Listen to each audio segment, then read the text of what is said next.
మనమందరం కలిసి ఈరోజు కూడా దేవుని వాక్యాన్ని ఆలోచన చేద్దాం. పోయిన వారం మనం అందరం దావీదు దేవుని ఉద్దేశం ఎరిగినవాడు అనే వాక్యం దేవుని సేవకుల నోట విన్నామండి. దావీదు అనే మహనీయుడు, ప్రవక్త, అలాగే రాజుగారు, మంచి భక్తిపరుడు, కీర్తనకారుడు. ఈయన దేవుని ఉద్దేశాలు ఎరిగిన వ్యక్తి అని బైబిల్లో చూసాం. ఆయన ఉద్దేశం ఏంటి అంటే, ఈరోజు కట్టబడి రేపు కూలిపోయే కట్టడం మాత్రమే కాదు. ఆయన ఉద్దేశం దేవుని మందిరం.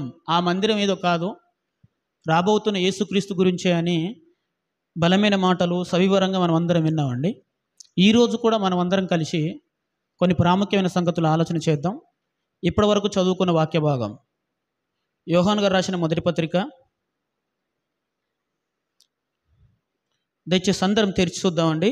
కొత్త నిబంధన గ్రంథం యోహాను గారు రాసిన మొదటి పత్రిక 5వ అధ్యాయములు. కొత్త నిబంధన గ్రంథంలో పేజీ నంబర్ 223 పేజీ అండి. అందులో 4వ వచనం ఒకసారి చదువుతున్నా, దయచేసి మీరు అందరూ చూడండి. దేవుని మూలముగా పుట్టిన వారందరూ లోకమును జయించుదురు. లోకమును జయించిన విజయము మన విశ్వాసమే అని పరిశుద్ధాత్మ ప్రేరణ చేత అపోస్తలుడు మనందరి కోసం రాశాడు. ఏంటి అంటే, లోకమును జయించిన విజయము విశ్వాసం అన్నాడు. లోకమంతయు శరీరాశయు, నేత్రాశయు, జీవడంబము వీటితో నిండి ఉన్నది.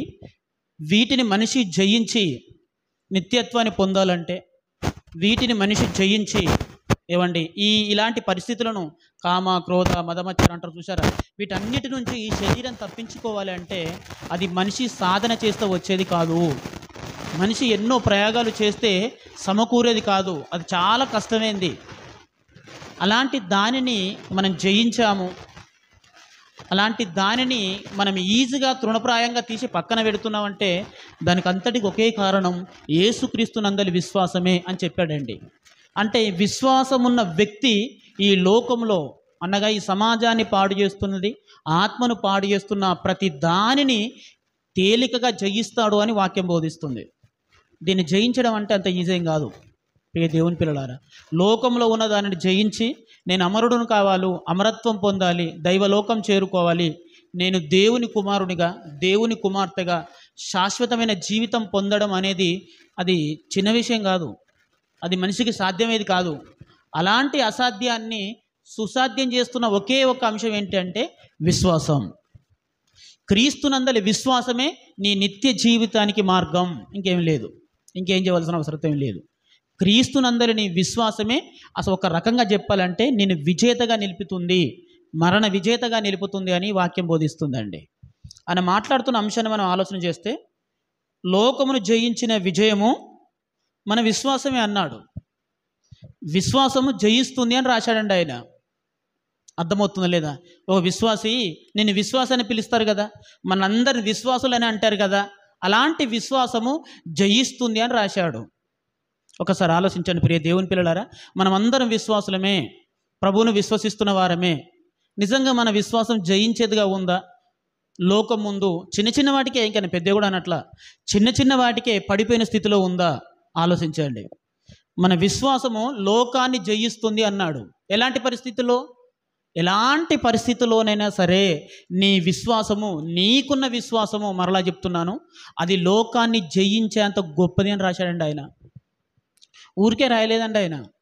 ఏదో నిన్ను తదాత్మీకరణం చెందించడం కొరకో, నిన్ను మానసికంగా భ్రమపెట్టడం కొరకో ఆయన రాయలేదు. ఖచ్చితంగా చెప్తున్నాడు ఏంటంటే, మనకు క్రీస్తునందలి విశ్వాసం కనుక ఉంటే, మరి ఎంత విశ్వాసం అండి? ఆవగింజంత విశ్వాసం ఉన్నా సరే ఆ విశ్వాసమే నిన్ను ఈ లోకంలో ఉన్న అధిపతి, ఈ లోకాధికారి అయిన దుష్టుని జయించేంత గొప్పది అని చెప్పాడండి ఆయన. లోకాధికారిని, ఈ లోక ఆశలను ఈ జయించడం అంటే అది చిన్న విషయం కాదు. దాన్ని జయించే విజేత ఇక పుట్టడు భూమి మీద. అలాంటి దానిని తేలికగా జయించే అంశం ఏంటంటే విశ్వాసం. ఒకసారి ఆలోచించండి ప్రియ దేవుని పిల్లలారా, మనలో విన్న విశ్వాసం నిజంగా లోకాలను జయించిందేనా?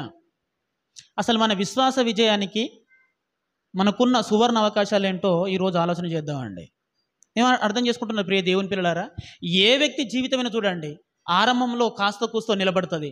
ఆ కొన్ని రోజుల తర్వాత ఆ విశ్వాస జీవితానికి ఏమైతే తెలియదు, కానీ చాలా దారుణమైన స్థితిలోకి వెళ్ళిపోతుంది. నువ్వు జీవించుచున్నవన్న పేరు మాత్రమే ఉంది, కానీ నువ్వు మృతుడవు అనే వాక్యం మన పట్ల నెరవేరుతుంది. ఏంటి, నేను యేసుక్రీస్తుని విశ్వసిస్తున్నాను. అవును, విశ్వసిస్తున్నాను. నువ్వు బాప్తిసం తీసుకుంటున్నావా? ఖచ్చితంగా తీసుకుంటున్నాను. పరలోకం కోసమే తీసుకుంటున్నాను. ఇంతకు చూసావా? దాన్ని చూడకుండా నాకు కనిపిస్తుంది. చూసారా? ఇంత ఖచ్చితమైన, ఇంత బలమైన, ఇంత ఖరీదైన మాటలు మనం మాట్లాడతాం. ఆ తర్వాత చూస్తే ప్రియ దేవుని పిల్లలారా, విశ్వాసం అనేది, బాప్తిసం అనేది, మన భక్తి జీవితం అనేది చాలా జీరో స్థితికి వెళ్ళిపోతుంది. ఎవరైనా మనల్ని ఉద్దేశించి ఏవైనా కొన్ని మాటలు మాట్లాడితే ఇక వారిని మనం ఇంకెలా మాట్లాడతావో, మిమ్మల్ని ఎలా మాట్లాడారో మీ అందరికీ తెలుసు కదండి. ఆయన అంటున్నాడు, నీకున్న ఆవగించేంత విశ్వాసమైనా సరే అది లోకాన్ని జయించేంత గొప్పది అన్నాడు ఆయన. అవునా? నా విశ్వాసము విజయం అవుతుంది. ఎలా? దానికి ఉన్న అవకాశాలు ఏంటో ఈరోజు బైబిల్ నుంచి కొన్ని మాటలు ఆలోచన చేద్దామండి. పెద్దలు ఊరికే మాట రాయలేదండి, ఊరికే రాయలేదు. నిజంగా నీలో కనుక విశ్వాసం ఉంటే, నీ విశ్వాసం అనేది విజయం సాధించడానికి మనకున్న గోల్డెన్ ఆపర్చునిటీ, మనకున్న సువర్ణ పరిస్థితులు ఏంటో ఈరోజు మనందరూ ఖచ్చితంగా ఆలోచించాలి. ఆలస్యమైన పర్వాలేదు, దేవుని పిల్లలారా కొంచెం శ్రద్ధగా విందాం. లేట్ అయినా పర్వాలేదు, కొంచెం నిదానంగా వినే ప్రయత్నం చేద్దాం. అందరం వీటిని రాసుకునే ప్రయత్నం చేద్దాం. ఏమండి? మన విశ్వాసం అనేది విజయం సాధించాలి. మన విశ్వాసం అనేది ఈ లోకాన్ని జయించాలి అని అంటే మనందరికీ ఒక టార్గెట్ అనేది ఉండాలి. అర్థమవుతుందండి? జయించడం అంటే ఎప్పుడు ఉంటారు దాన్ని? నేను నెరవేర్చుకున్నాను అని ఎప్పుడు అంటావు? నీకున్న ప్రయాణానికి, నీకున్న చదువుకు, నీ జీవితానికి ఏదో ఒక లక్ష్యం ఉన్నప్పుడు మాత్రమే నేను దాన్ని జయించాను అని అంటాం. ఏమండి? ఏమి లక్ష్యం లేనప్పుడు ఆ చదువు ఎందుకు? ఏమి లక్ష్యం లేనప్పుడు ఈ ప్రయాస ఎందుకు? ఆలోచన చేస్తున్నారా? విశ్వాసం అంటేనే యేసుక్రీస్తు ద్వారా నిత్య జీవాన్ని పొందాలి. ఇది నీ ఉద్దేశం అయితే దీన్ని జయించే అవకాశాలన్నీ నీ చుట్టుపక్కలనే ఉన్నాయి, నీతోనే ఉన్నాయి. అర్థం చేసుకుంటున్నారా? నేను క్రీస్తునందు విశ్వసిస్తున్నానండి, కానీ ఎందుకో కొన్ని పరిస్థితులు పదే పదే నేను వెనుకలాగుతున్నాయి. అవి కుటుంబ బాధ్యతలే ఉండొచ్చు, ఒంటరితనమే ఉండొచ్చు, అనారోగ్యమై ఉండొచ్చు, ఇంకేమ్మా స్నేహితులు అయి ఉండొచ్చు, నాకు వాక్యం సరిగా అర్థం అవుతలేదు అనే ఆలోచన అయి ఉండొచ్చు, నీ ఇంట్లో పోరై ఉండొచ్చు, ఏదైనా కావచ్చు. నీకున్న ప్రతి పరిస్థితి, మరలా చెప్తున్నాను, నీకున్న ప్రతి సిచ్యువేషన్ నిన్ను గొప్పవాడిని చేయడానికే తప్ప నిన్ను పడగొట్టడానికి ఎప్పుడు దానికి అనుమతి లేదు. అర్థమవుతుందా అండి? లోకాన్ని జయించేది విశ్వాసం అని బైబిల్ చెప్తుంది. మరి నాకు విశ్వాసం ఉంది, మీ అందరికీ విశ్వాసం ఉంది. అది జయించే స్థితిలో ఉందా? పడిపోయిన స్థితిలో ఉందా? మృతమైన స్థితిలో ఉందా? అల్పమైన స్థితిలో ఉందో? ఈరోజు మనమందరం దాన్ని ఎగ్జామ్ చేద్దాం. నువ్వు విశ్వాసి అంటే ఈ మాటలు వినాలి. నేను విశ్వాసిని, నాలో క్రీస్తునందు విశ్వాసం ఉంది అనుకుంటేనే ఈ మాటలు విను, లేకపోతే అవసరం లేదండి. మరలా చెప్తున్నాను, బయటికి వెళ్ళిపోవచ్చు. ఆరాధనకు ఆసక్తితో రండి. దేవుని ఆరాధన, ఇది నా దేవుని సంఘం, దేవుడు నన్ను చేర్చిన సంఘం అనే కాన్సెప్ట్తో రండి. ఏమండి? తప్పదు కదా అనే కాన్సెప్ట్తో రాకండి, ఇది మంచిది కాదు. ఆదివారం ఆరాధన అండి, ఇది ప్రత్యేకమైంది. ఇది ప్రభు దయ వలన, అపోస్తల వలన, దేవుని సంఘం వలన ఏర్పరచబడింది. దీన్ని ఖచ్చితంగా అందరూ ఏకాగ్రతతో అంగీకరించాలి. ఏక మనసుతో దేవుని పట్ల మనం ఆలోచించాలి. అర్థమవుతుందా అండి? గుడ్. కాబట్టి ఈరోజు మన విశ్వాసం అనేది విజయం సాధించాలి, ఈరోజు నా విశ్వాసం అనేది నా లక్ష్యాన్ని సాధించాలి అని కనుక నువ్వు అనుకుంటే, నీకున్న ఆయుధాలేంటో, నీకున్న పరిస్థితులేంటో ఒకసారి ఆలోచన చేద్దాం ప్రియ దేవుని పిల్లలారా. రైట్? హెబ్రీయులకు రాసిన పత్రిక, ఇక వాక్య భాగానికి వెళ్ళిపోదాం. 10వ అధ్యాయము. అందరు నాతో జర్నీ చేయాలి, ఆలోచించాలి. ఏమంటే హెబ్రీయులకు రాసిన పత్రిక 10వ అధ్యాయము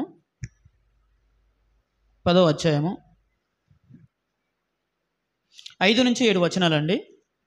దయచేసి చాలా స్పష్టంగా చదవండి అమ్మ, చదివే వాళ్ళు ఉంటే. కాబట్టి ఆయన ఈ లోకమందు, పేజీ కొత్త నిబంధనలో పేజీ నంబర్ 205, 205. ఓకే. ఆయన ఈ లోకమందు ప్రవేశించినప్పుడు ఇలాగు చెప్పుచున్నాడు. సరిపోతాడా? నేను చదవమన్నప్పుడు చదవండి ప్లీజ్. ఆయన ఏమన్నాడంటే, ఇంతకుముందుకు వచనంలో లోకమును జయించిన విజయము మన విశ్వాసము అని రాయబడిందండి. ఈ లోకాన్ని జయించడం నువ్వు ఏదో సన్యాసం తీసుకుంటేనో, ప్రపంచాన్ని విడిచి వెళ్ళిపోతేనో, ఏదో ఎక్కడో ఒక చోట ఒంటరిగా గడిపితేనో జయించేది కాదు. మరి ఎలాంటిది అన్నాడు? ఈ లోకాన్ని జయించాలి, ఈ కోరికలను జయించాలి, ఈ దుఃఖాన్ని జయించాలి అని అంటే ఏమండి, సాధన చేస్తేనో, ఏమండి మహా పుస్తకాలు చదివితేనో, ఏమ్మా అర్థమవుతుందో లేదా? వీటి వల్ల అది జరగదు. మరి దేనివల్ల జరుగుతుంది? ఈ లోకాన్ని, లోక ఆశలను, శరీరాశ, నేత్రాశ, జీవపు డంబం, వీటన్నిటిని జయించాలి అంటే విశ్వాసం అనే దాని వల్ల మాత్రమే అవుతుంది. క్రీస్తునందు విశ్వాసమే విశ్వాసం అవుతుంది అని చెప్పాడండి ఆయన. అలాగే ఇక్కడ కూడా వచనం ఏం రాయబడిందంటే, ఆయన ఈ లోకంలోనికి ప్రవేశించినప్పుడు, ఆయన అంటే ఎవరు ఇక్కడ? ఎవరండి? ఈజీగా మీరు చదువుతుంటే కూడా అర్థమైపోతుందా, పెద్దగా కష్టపడవలసిన అవసరం లేదు. ఆయన అంటే ఎవరు అమ్మ చెప్పండి? ఎవరు సంధ్య అక్క? క్రీస్తు అని అర్థం. క్రీస్తు అనే వ్యక్తి గురించి, క్రీస్తు అనే శక్తి గురించి, ఆ మహాదైవత్వం గురించి పౌలు గారు మాట్లాడుతున్నారు. ఏమ్మా, ఆయన అనగా క్రీస్తు ఈ లోకమందు ప్రవేశించినప్పుడు, ఆయన లోకంలోనికి ప్రవేశించాడు అంటే ఈ లోకాన్ని ఆయన కూడా జయించాలి. అర్థమవుతుందా అండి? ఈ లోకంలో జయించిన విజయం అన్నాడు చూసారా? ఆ యేసుక్రీస్తు కూడా లోకంలోనే ఉన్నాడు. మరి ఆయన ఈ లోకాన్ని ఎలా జయించాడో చూద్దాం. ఆయన ఈ లోకమందు ప్రవేశించినప్పుడు ఇలాగ చెప్పుచున్నాడు. నెక్స్ట్, బలియు అర్పణయు నీవు కోరలేదు కానీ నాకొక శరీరమును అమర్చితివి. చూద్దామండి ప్రియ దేవుని పిల్లలారా, నేను లోకాన్ని జయించాలంటే బలులు అర్పించాలి. ఎందుకంటే లోకంలో దుష్ట ప్రభావం ఉంటుంది, చెడు కనులు ఉంటాయి కదా. కాబట్టి ఈ దుష్ట శక్తుల ప్రభావం నుంచి నేను తప్పించుకోవాలి అని అంటే బలులు ఇస్తే దేవుడు శాంతిస్తాడు, దుష్టశక్తి శాంతిస్తుంది. బ్లాక్ మ్యాజిక్ నా మీద ప్రభావం చూపదు, చీకటి శక్తులు నా పైన, నా కుటుంబం పైన, నా విశ్వాసం పైన ప్రభావం చూపవు అనుకోకు. బలులు అర్పించడం వల్ల లోకమును జయించవు. ఇంకా ఏమండి, బలియు అర్పణ, బలియో అర్పణో దేవుడు కోరలేదు. ఈ లోకాన్ని నువ్వు జయించాలి అని అంటే నీ బలుల వలనో, నువ్విచ్చే అర్పణ వలనో, ఏమండి నువ్విచ్చే కానుకల వలనో ఈ లోకాన్ని జయించవు. నీ విశ్వాసమందు నువ్వు ఎప్పుడు విజేతవు కావు. మరేంటి చెబుతూ ఆయన ఏమన్నాడు చూడండి, నాకొక శరీరమును అమర్చితివి అన్నాడండి. నేను ఆయన ఈ లోకమందు ప్రవేశించినప్పుడు చెబుతున్న మాట ఏంటంటే, నాకు శరీరం అంటే బ్రతుకున్నది అని అర్థం. ఏమండి, మనందరికి శరీరాలు ఉన్నాయి కదా, హ్యూమన్ బాడీ. ప్రియ దేవుని పిల్లలారా, ఈ శరీరమే సమస్త పాపానికి మూలం. అవును కదా? ఏమండి, తన కోపమే తన శత్రువు అంటారు, నిజమే. ఆ కోపానికి మూలం ఏంటి? శరీరమే కదా. శరీరంలో కోరికనే కదా.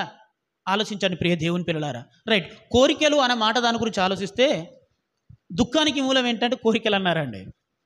కొంతమంది మేధావులు చెప్పిన మాటలు ఏంటంటే, అసలు మనిషికి దుఃఖానికి, నష్టానికి, బాధకు, పెయిన్కు కారణం ఏంటంటే కోరిక.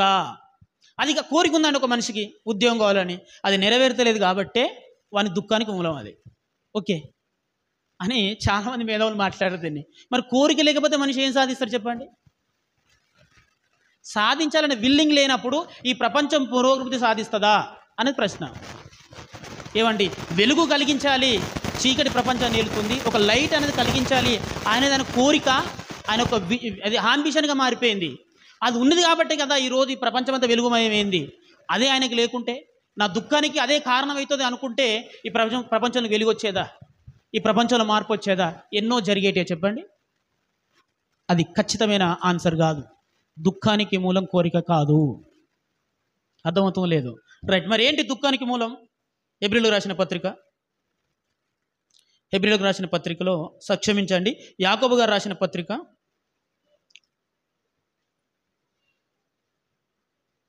యాకోబు గారు రాసిన పత్రికల్లో దుఃఖానికి మూలం ఏంటో చెప్తున్నాడు అండి ఆయన. మనిషి దుఃఖానికి మూలం ఏంటి, బాధకు మూలం ఏంటి అసలు? మనిషి దుఃఖానికి మూలం కోరిక నువ్వు అనుకుంటున్నావు కదా. ఆయన చెప్పిన మాట ఉందో, పరిశుద్ధాత్ముడు చెప్పిన మాట ఏందో చూద్దాం. యాకోబు గారు రాసిన పత్రిక 4వ అధ్యాయం 1వ వచనం, మీలో యుద్ధములను పోరాటములు దేని నుండి కలుగుచున్నవి? మీ అవయవములలో పోరాడు భోగొచ్చులు ఉండే కదా అన్నాడండి ఆయన. చూసారా, ఆయన ఏమన్నాడంటే అసలు మీలో పోరాటం, దుఃఖం, వీటన్నిటికీ కారణం ఏంటి? నీ అవయవాల్లో ఉన్న భోగేచ్ఛ అన్నాడు ఆయన. ఇచ్చ కాదు, భోగేచ్ఛ. ఇచ్చ అంటే కోరిక అని అర్థం. భోగేచ్ఛ అంటే అది మంచి కోరిక కాదు. అర్థం చేసుకుంటున్నారు లేదా? ఏమంటే చెడు నీ అవయవాలలో ఉన్న నీ ఆ భోగెచ్చ వలనే నీ శరీరం యుద్ధం చేయవలసి వస్తుంది. నీ శరీరంలో జగడం, రగడం, బాధ, ఒక రకమైన పెయిన్, ఇవన్నీ నీ జీవితాన్ని చుట్టుముట్టి నువ్వు ఎందుకు పుట్టావో, ఎందుకు చచ్చిపోతున్నావో, ఏం చేస్తున్నావో తెలుసుకోకుండానే దుఃఖంతో చచ్చిపోతావు అన్నాడు. దుఃఖానికి మూలం కోరిక కాదు, నీ అవయవంలో పోరాడు భోగెచ్చ అన్నాడండి ఆయన. వీలైతే ఈ వాక్యాన్ని మరి ముఖ్యంగా ఒక టాపిక్ పెట్టుకొని అసలు శ్రద్ధగా ఆలోచన చేద్దాం ప్రియ దేవుని పిల్లారా. రైట్, నేను చెప్పదలుచుకుంది ఏంటంటే, శరీరం ఈ లోకంలోనికి ప్రవేశించేటప్పుడు ప్రభు చెబుతున్నది ఏంటంటే, మీరు నాకు ఒక ఆయుధం ఇచ్చారు అన్నాడు. నాకు శరీరం ఇచ్చావయ్యా, శరీరం ఇచ్చావు అంటే ఈ లోకాన్ని జయించే ఆయుధమే శరీరమా ముమ్మాటికి అని చెప్తున్న ఉద్దేశం కూడా అదే. బలిలిస్తేనో, అర్పణలు ఇస్తేనో, ఇంకేదో చేస్తేనో ఈ లోకాన్ని జయించలేం. ఈ లోకాన్ని జయించే ఒకే ఒక ఆయుధం ఏంటంటే శరీరం అండి. శరీరంలో ఏముంటాయి? ఇగో ఇక్కడ రాశాడు, నీ శరీరంలో భోగెచ్చ ఉంది అన్నాడు ఆయన. నీ అవయవాలు సరిగా ఆలోచన చేయట్లేదు, నీ అవయవాలు దేవునికి దుర్నీతి సాధనముగా మారిపోయాయి. ఇవన్నీ గమనించిన మనమే యేసుక్రీస్తులోనికి వచ్చేసాం. నా అవయవాలు దేనికి సాధనంగా మారాలి? నీతికి, దేవునికి సాధనాలుగా మారాలని వచ్చామండి. గుడ్. ఆయన చెబుతూ మళ్ళీ హెబ్రీయులకు రాసిన పత్రికలకు వెళ్ళిపోదాం. 10వ అధ్యాయము 10వ అధ్యాయము రైట్, మళ్ళా 6వ వచనం. పూర్ణ హోమములను పాప పరిహారార్థ బలులను నీకు ఇష్టమైనవి కావు. పూర్ణ హోమాలు అప్పుడు చేసేవారు. ఇవన్నీ ఎందుకు ఇవన్నీ చేసేవారు అని అంటే, లోకాన్ని జయించాలి, పాపాన్ని జయించాలి, పాపం నుంచి విముక్తి జరగాలి, దేవుణ్ణి మనం ప్రసన్నం చేసుకోవాలి, ఆ దైవలోకాన్ని చేరాలంటే ఇవన్నీ మేము చేయాలి అని చేస్తున్నారండి అప్పుడు. కానీ ప్రభువు చెప్తున్న మాట ఏంటంటే, వీటి వల్ల మనిషి అమరుడు కాడు, వీటి వల్ల మనిషి విజేతగా నిలవడు, వీటి వల్ల మనిషి వ్యక్తిత్వం జరగదు, మానవ వ్యక్తిత్వ నిర్మాణం ఈ బలుల వలనో జరగదని చెప్పేశాడు ఆయన. ఓకే రైట్, చెబుతూ ఇంకేమన్నా చూడండి. అప్పుడు నేను గ్రంథపు చుట్టలో నన్ను గూర్చి రాయబడిన ప్రకారము, దేవా నీ చిత్తము నెరవేర్చుటకు ఇదిగో నేను వచ్చి ఉన్నాను. ఈ మాట మీరు బాగా అండర్లైన్ చేసుకోవాలి. యేసుప్రభు ఏమంటున్నారంటే, గ్రంథపు చుట్టలో రాయబడిన ప్రకారము అంటే ఆయన అన్నాడు, నేను పుట్టక ముందుకే నాకు గ్రంథం ఉంది, నేనేం చేయాలో, నేనేం చేయాలి, నేను ఎలా బ్రతకాలో డిసైడ్ అయిన ఒక గ్రంథం ఉందండి. దాన్ని నెరవేర్చుటకే నేను వచ్చి ఉన్నాను. నా గురించి అయితే ఈ బైబిల్ గ్రంథమందు వాక్యంగా ఏవైతే రాయబడి ఉందో లేఖనాలలో, దానిని నెరవేర్చుటకే నేను వచ్చి ఉన్నాను, అందుకే నాకు పుట్టుక అన్నాడు ఆయన. అర్థమవుతుంది మీ అందరికీ? దానిని నెరవేర్చుటకే నేను వచ్చి ఉన్నాను అన్నాడు. అసలు నీకు గ్రంథం ఉందన్న సంగతి తెలుసా? నీ గురించి దేవుడు కొన్ని మాటలు రాసుకున్నాడు, నువ్వు చెయ్యవలసిన వాటిని రాసుకున్నాడన్న సంగతే మనకు తెలియదండి. నిజం చెప్తున్నాను, ఒక విశ్వాసిగా దేవుడు నా కోసం రాశాడు. నమ్ముతావా ఈ మాట నువ్వు? యేసుక్రీస్తు చెప్పాడు, నేను ఈ లోకమందు ప్రవేశించినప్పుడు నాకు శరీరం ఇచ్చావు. గుడ్ నాయన, ఇచ్చిన నువ్వు ఎందుకు వచ్చాది ఈ శరీరం, నేను ఎందుకు వచ్చాను ఈ భూమి మీదకి అని అంటే, ఇదిగో దేవా నీ చిత్తం జరిగించుటకే, నీ చిత్తం నెరవేర్చుటకే నేను వచ్చి ఉన్నాను. యేసు అంటే ఎవరు? సర్వాధికారి అయిన దైవం అండి. కలిగి ఉన్నది ఏది యేసు లేకుండా కలగలేదు. మీరు జ్ఞాపకం పెట్టుకోవాలి. ఏమంటే ఆయనే కదా ఈ ప్రపంచంలో, విశ్వంలోనే, పరలోకంలోను, భూమి కిందను, పాతాళ లోకంలోను అంతటను ఆయన ప్రథముడు. ఆయన లేకుండా ఏది కలగలేదు. ఆయనంతటి వాడే ఏమని మాట్లాడుతున్నాడు? నన్ను గురించి రాయబడిన వాటిని నెరవేర్చుటకు నేను పుట్టి ఉన్నాను, నన్ను గురించి రాయబడిన ప్రకారము నేను వెళ్ళుచున్నాను, వాటిని నెరవేర్చుట కొరకే నేను వచ్చి ఉన్నానని ఆయనే చెబితే ఇక మనం ఎన్నిసార్లు ఈ మాట చెప్పాలి? ఎందుకంటే మన మార్గదర్శి యేసుక్రీస్తే కదా, మనం నమ్ముతుంది యేసుక్రీస్తునే కదా. అలా నమ్మితేనే మన విశ్వాసం కదా. విశ్వాసమును కర్త అయిన వాడు, విశ్వాసాన్ని పుట్టించిన వాడు, విశ్వాసాన్ని నడిపించే ఆ మహనీయుడైన యేసయ్య ఈ మాట చెప్పినప్పుడు ఆయనను నమ్ముచున్నామని అనుకుంటున్నాం మనం.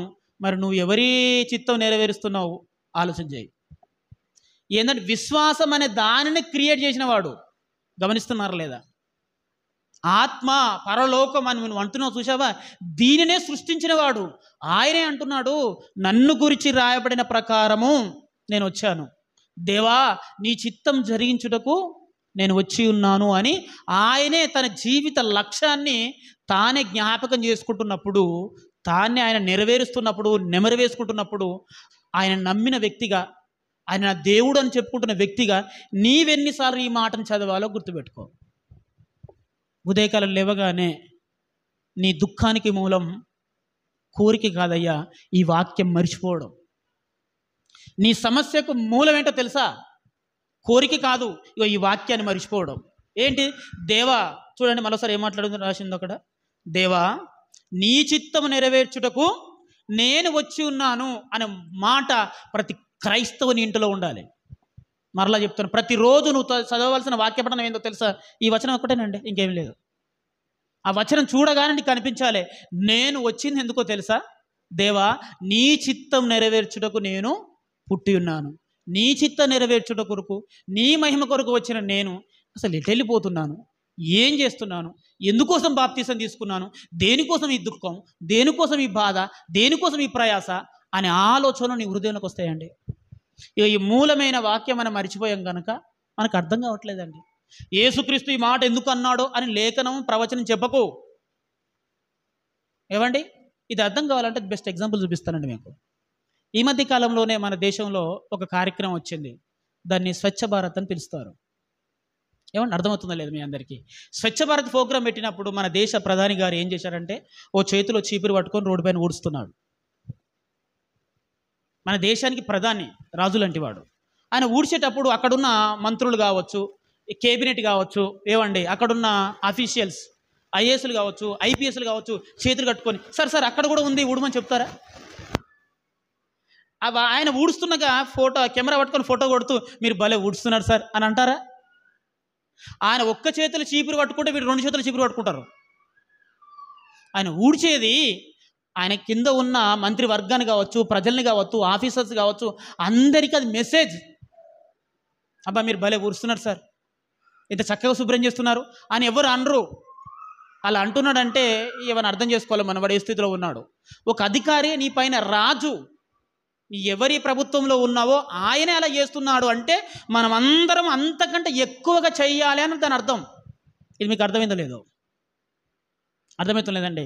మన ఊరుకు ముఖ్యమంత్రి గారు వచ్చి ఆయన వంగి మట్టి తీసి మొక్క నాడుతున్నాడు అంటే దాని అర్థమైంది. అబ్బా భలే నాడుతున్నాడు సార్ మీరు మొక్క కదా.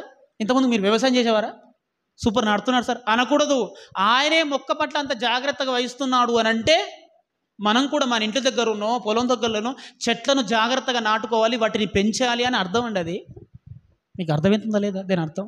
ఇది మీకు అర్థమైతే ఇది అర్థమవుతుంది. ఆయనే దేవా నీ చిత్తం నెరవేర్చుటకు నేను పుట్టాను అని తన జీవితాన్ని త్యాగం చేస్తున్నాడు అని అంటే అంతకంటే నువ్వు ఎక్కువ చేయవలసి ఉందని దాని అర్థం. నన్ను నమ్మేవాడు నాకంటే గొప్ప కార్యములు చేస్తాడు అనే మాట బైబిల్లో ఉందండి. నన్ను అనుసరిస్తున్నవాడు నాకంటే గొప్పగా ఆలోచిస్తాడని దాని అర్థం. ఏమండి, ఆయనే దేవా నీ చిత్త నెరవేర్చుటకు నేను భూమి మీదకి వచ్చాను అని యేసుక్రీస్తు ఎలా బ్రతికారో మనందరికీ తెలుసండి. ఆయన గురించి మరలా చెప్పవలసిన అవసరం లేదు, అందరికీ తెలుసు. ఆయన బోధ, ఆయన త్యాగం, ఆయన శిలువ మరణం, ఆయన అద్భుతాలు, ఎవ్రీథింగ్. ఏం సంపాదించుకున్నాడు దానివల్ల? ఆయన అవమానం కాదా, నిందలు కాదా, బాధలు కాదా, తుదమట్టుకు ఈ మానవ ప్రయోజనం కాదా? తన జీవితంలో ఏ అంశంలో సుఖపడ్డాడు చెప్పండి? తన జీవితంలో ఏ అంశంలో తను రెస్ట్ తీసుకున్నట్టు చెప్పండి? తన పుట్టుకనే మరణంతో స్టార్ట్ అయింది యుద్ధం. తన పుట్టుకనే ఛాలెంజింగ్. ఆయన పుట్టిన వెంటనే మృత్యువు ఆయన దగ్గరికి వచ్చేసింది. మృత్యువు చూసారా? ఇన్ని ఎదుర్కొని బ్రతికిన ఆయన తన వంశాన్ని అభివృద్ధి చేసుకోలేదు. అర్థం చేసుకుంటున్నారు ప్రియ దేవుని పిల్లల? ధనాన్ని అభివృద్ధి చేసుకోలేదు. ఈ సమాజాన్ని బాగు చేసే అంశాలను, ఈ సమాజాన్ని మంచి వైపు, మానవత్వం వైపు, ముఖ్యంగా దైవత్వం వైపు, విలువల వైపు, ఈ సమాజంలో దైవత్వం నింపడానికి ఆయన చూపిన చొరవ, ఆ ప్రయాస, ఆ త్యాగం నీకు అర్థమవుతుందా? ఇవన్నీ నచ్చే కదా యేసును దైవంగా స్వీకరించావు. ఇవన్నీ నచ్చే కదా బ్రతుకుతా ఈయన కొరికే ఆయన ఆలోచన కలిగి వచ్చావు. ఇవన్నీ నచ్చే కదా ఆయనలో దైవత్వం, ఆయన ద్వారా పరలోకం నీకు కనిపించాయి. మరి ఇప్పుడేం కనిపిస్తున్నాయి నీకు? ఇప్పుడు ఏమైంది నీ జీవితం? ఏమండి, ఆయన జీవితం ఎలా ఉంది చూడండి. ఉదయకాలం లేస్తే ఆయన ఎక్కడ ఉండేవారు? పెద్దల కడన లేస్తే దేవాలయంలో ఉండేవారు. ఆ తర్వాత సమాజంలో సువార్తలో ఉండేవారు. ఆ దేవుని కొరకు అద్భుత కార్యములు చేసేవారు. చూశారు ప్రియ దేవుని పిల్లల? రాత్రి అయిందంటే ఒలివ కొండలో ప్రార్థనలో ఉండేవారు. ఇంకేం లేదండి జీవితంలో, ఇంతే. తన జీవితంలో కనీసం కూర్చొని కునుకుపాట్లు అయిన దినాలు కూడా లేవు. ఆయన సర్వశక్తి సంపన్నుడు, కానీ దేనిని కూడా తన కొరకు ఉపయోగించుకోలేదు. ఎందుకంటే దేవా నీ చిత్తం నెరవేర్చుటకు నేను వచ్చి ఉన్నాను అనే మాటకు ఆయనేనండి నిదర్శనం. ఏమండి, చిత్తాన్ని డిసైడ్ చేయవలసిన వాడు దేవుని చిత్తానికి లోబడ్డాడు. శాసనం చేయవలసిన ఆ ప్రభు శాసనానికి లోబడుతున్నాడు. అర్థం చేసుకుంటున్నారా మీరు? శాసనాలు చేసే ప్రభువు దేవుడిచ్చిన శాసనానికి లోబడి ఎంత చక్కగా దాన్ని నెరవేర్చారో మనందరికీ తెలుసండి. ఇక తెలియదు అంటే ఇంకేం చేయని చెప్పు. అలాంటి ఆయనే నమ్ముకున్న మనం, ఆయన ఫాలోవర్స్ అని చెప్పుకుంటున్న మనం, ఆయనే అంత కింది స్థాయికి ఏవండి నిలబడి అన్ని పనులు చేస్తే మరి నువ్వు ఆ దేవుని చిత్తం నెరవేర్చడానికి ఈ సువార్త నిమిత్తమే కావచ్చు, సంఘ క్షేమం నిమిత్తమే కావచ్చు, క్రైస్తవ్య నిమిత్తమే కావచ్చు, ఈ వాక్య నిమిత్తమే కావచ్చు, ఆ ప్రభు మహిమ నిమిత్తమే కావచ్చు, ఏం చేస్తున్నావో నిన్ను నువ్వే ఎగ్జామ్ చేసుకోవాలి. ఎందుకంటే దేవా నీ చిత్తం నెరవేర్చడానికే నేను వచ్చి ఉన్నాను. ఇది ఆయనకు సంబంధించింది కాదండి. నీకు గ్రంథం ఉంది, నీకు కూడా ఆ గ్రంథంలో ఈ వాక్యం ఉంది. నీకు శరీరం ఉంది, ఆ శరీరానికి సంబంధించిన ఈ వాక్యం నీకు ఆపాదించబడుతుంది. అర్థమవుతున్నదా? ఇది నెరవేరబడిన వాక్యం కాదు, ప్రతి మనిషి నెరవేర్చే వాక్యం ఇదొక్కటే. దేవా ఉదయకాలం ఇవ్వగానే ఎప్పుడు ఎన్ని పరిస్థితుల్లో నీకు కష్టం వస్తుందో చూశారా? ఇగో ఈ వాక్యం నువ్వు మీరుతున్నావు కనుకే, దీనికి విరుద్ధంగా మన జీవితాలు సాగుతున్నాయి కనుకనేండి. మరలా చెప్తున్నాను, అప్పుడు అనుకోవాలి, దేవా నీ చిత్తం నెరవేరుస్తలేను కనుకే ఇది నా జీవితం ఇలా జరుగుతుంది, అంతే, ఇంకేం లేదు. దేవా నీ చిత్తం నెరవేర్చడం కొరకే కదా నేను విశ్వాసనయ్యాను, నేను బాప్తిసం తీసుకున్నాను. ఇవన్నీ ఎందుకో తుంగలో దొక్కిపోతున్నాం, మర్చిపోయాం. మరొక్కసారి రీకాల్ చేసుకుందామండి. ఓకే ప్రియ దేవుని పిల్లలారా, యేసుక్రీస్తు దేవుని చిత్తాన్ని నెరవేర్చడంలో ఆయనకున్న సువర్ణ అవకాశాలు ఏంటి? అసలు ఏ సిచ్యువేషన్లో ఆయన ప్రభు దీన్ని నెరవేర్చారు అని మీరు అనుకుంటే కొన్ని విషయాలు మనకు ఉన్నాయండి, చూపిస్తాను నేను. మత్తయి సువార్త 4వ అధ్యాయము. ఏమండి మత్తయి సువార్త 4వ అధ్యాయము. మత్తయి సువార్త 4వ అధ్యాయం 4వ అధ్యాయము 3, 6, 9 వచనాలు ఒకసారి చూద్దామండి. మత్తయి సువార్త 4వ అధ్యాయం 3వ వచనం ఒకసారి చదవండి. ఆ శోధకుడు ఆయన వద్దకు వచ్చి, నువ్వు దేవుని కుమారుడవైతే ఈ రాళ్ళు రొట్టెలగునట్లు ఆజ్ఞాపించమన్నాడు. ఇక్కడ యేసుక్రీస్తు కలిగి ఉన్నది ఏది యేసు లేకుండా కలగలేదు అనే మాట మనందరూ తెలుసు. ఆ మాటకు విభిన్నమైన ప్రశ్న ఏంటి? దుష్టుడు కల్పించిన శోధన ఏంటి అంటే, అవును క్రీస్తు నీ మాట వలనే సమస్తం కలిగిందని అంటారు కదా, ఆ మాటను ఉపయోగించే ఈ రాగిని రొట్టెగా మార్చు అని ఛాలెంజింగ్ తన ముందుకు వచ్చిందండి. ఇది కనుక మీరు సక్సెస్ చేస్తే కరువు అనేది భూమి మీద ఉండదు.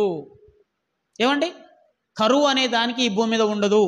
ప్రజలందరూ హ్యాపీగా ఉంటారు. ఎందుకంటే అనేక ఎడారి ప్రాంతంలో, రాళ్ళ ప్రాంతంలో కూడా ప్రజలకు పంటకు చచ్చిపోతారు కదా. కాబట్టి దీన్ని కనుక మీరు చేసి చూపిస్తే, ఇది ప్రజలు కనుక నేర్చుకుని ఉంటే ప్రజలందరూ హ్యాపీగా బ్రతికేస్తారని దుష్టకోణంలో ఒక ప్రశ్న వేయబడిందండి.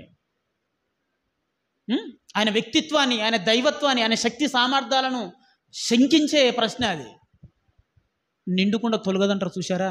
అగో దానికి నిదర్శనం యేసుక్రీస్తు ప్రభువారు.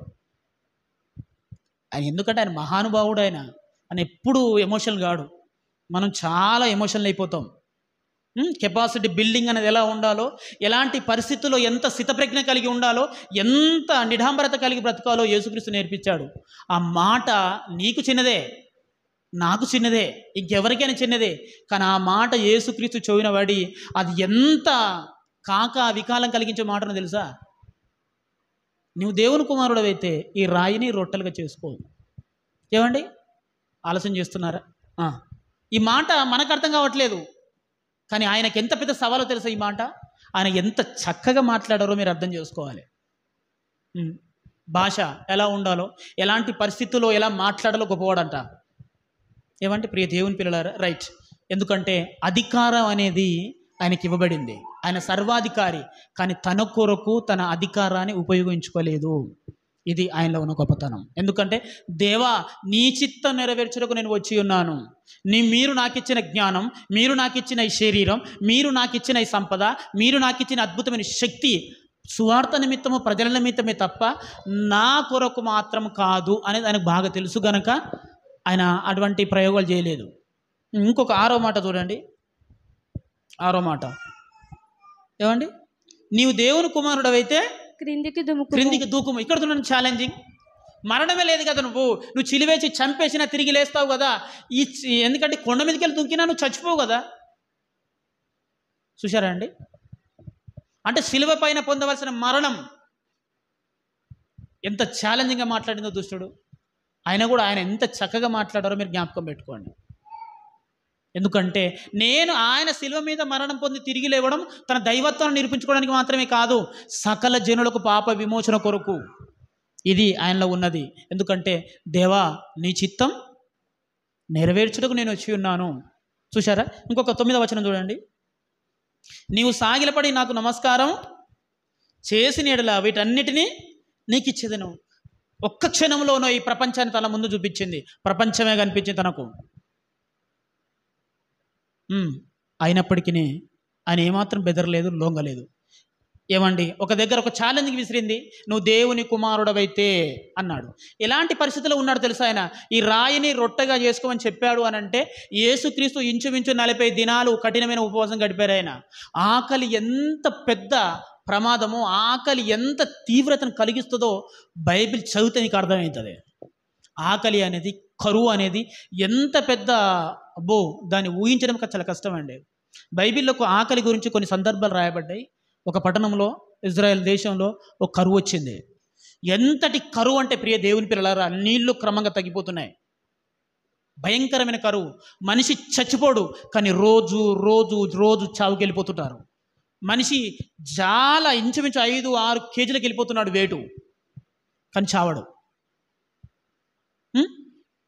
మనిషి బ్రతకడానికి, మరలా చెప్తున్నాను, గర్భిణీ స్త్రీలైతే పుట్టగానే బిడ్డల్ని చంపుకొని తినే పరిస్థితులు బైబిల్ రాయబడ్డాయండి.